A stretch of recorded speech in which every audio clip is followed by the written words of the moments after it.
You wake up in the middle of the night. No alarm went off. No sound outside. Your eyes just open, and your mind is suddenly, completely clear. For most people today, this feels like a problem. You check the clock. You do the math on how many hours of sleep you have left. You start to worry. But for most of human history, this wasn't a malfunction.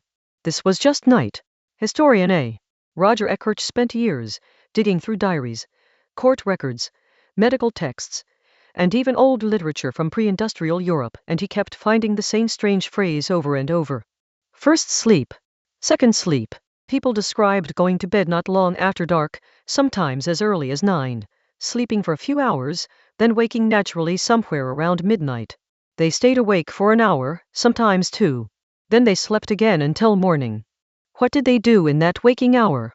Ordinary things, mostly. They prayed. They talked quietly with whoever shared their bed. They tended a low fire that had burned down to coals. Some got up and visited neighbors, who were often awake at the exact same hour because everyone's night ran on the same rhythm. Some had sex. Physicians of the period even recommended it as the ideal time to conceive a child, calling it a moment when the body was rested and calm. Court records used the timing of first sleep and second sleep to establish alibis, because everyone in the room understood exactly what hour of the night that phrase meant. This wasn't rare. It wasn't a disorder. It was simply how a night was structured, so ordinary that nobody thought to explain it, the way nobody today explains what a lunch break is. So was this a glimpse of something even older, something written into the deep biology of ancient humans, going back tens of thousands of years? He ran a strange experiment. He took a group of volunteers and put them in near total darkness for 14 hours a day, week after week, cutting them off from artificial light the way a pre-electric household would have been cut off after sunset. No screens, no lamps, no reason to stay awake past dusk. Just darkness, hour after hour. At first, the volunteers just slept longer, catching up on rest most modern lives never allow. But within a few weeks, something shifted. Their sleep stopped forming one long block. It split in two, with a period of quiet, calm wakefulness settling in the middle of the night, almost identical to what Eckhart had found buried in old European diaries centuries earlier. Their bodies, cut off from electric light, had drifted back into the same rhythm. It looked like proof. Take away artificial light, and the human body defaults to 2 sleeps, on its own, without anyone teaching it to.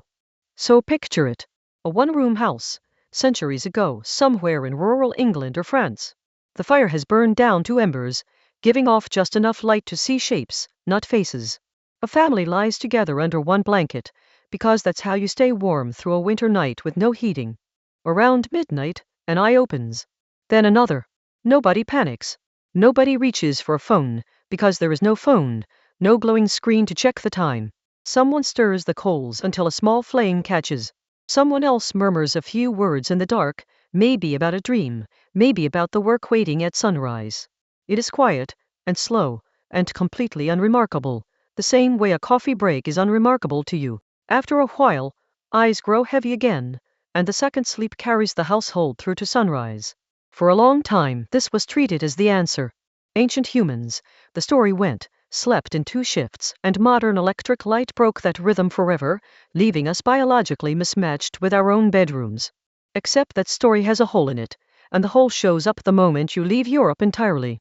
If 2-part sleep really is the deep, ancient, hardwired human pattern, it should show up in the last living communities that sleep the way humans did for most of our existence, without electricity, without clocks, without walls. Groups like the Hads in Tanzania, the San in Namibia, and the Tsimane in Bolivia, hunter-gatherer and forager societies that anthropologists have studied precisely because their lives resemble, in broad strokes, how humans lived before agriculture. Neuroscientist Jerome Siegel led a team that strapped small wrist sensors onto members of these communities, devices that quietly logged movement and rest around the clock, and simply measured what happened, night after night, across every season. The results, published in 2015, surprised almost everyone who expected to find Eckart's first sleep and second sleep pattern waiting for them out in the field.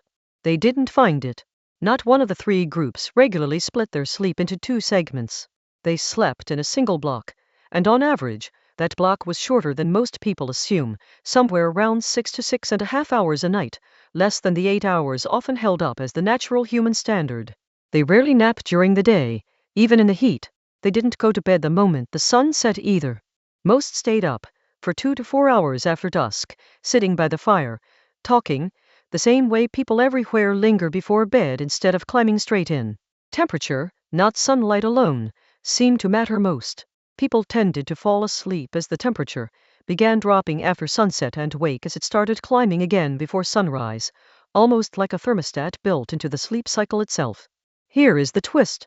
Segmented sleep wasn't some ancient survival setting buried deep in your genes since the days of hunting on the savannah. It looks far more like a habit that belonged to a specific place and time, pre-industrial Europe, in cold climates, with long winter nights and no artificial light strong enough to push bedtime later.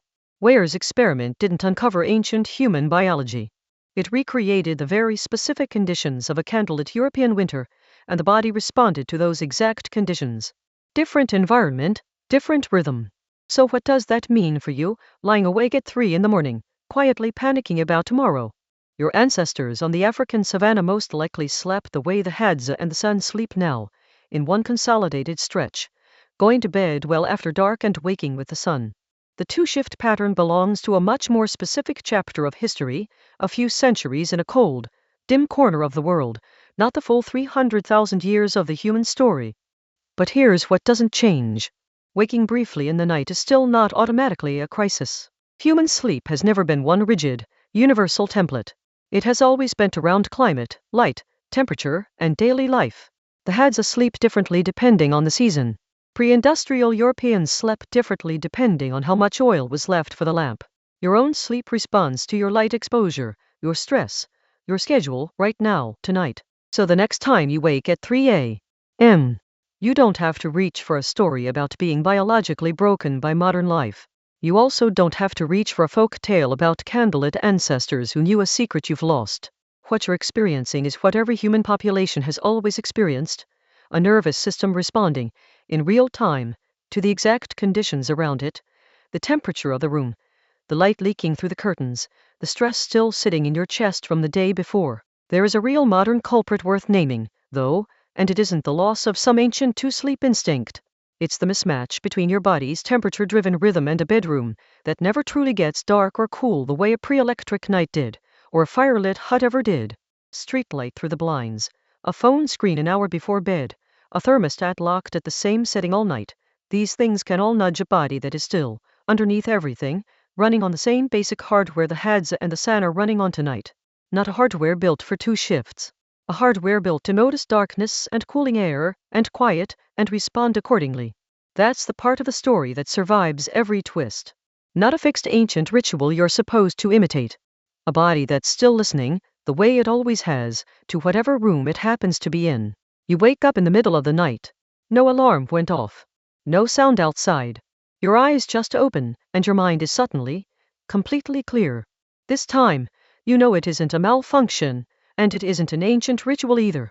It's just your body, doing what it has always done. Listening to the room you're actually in.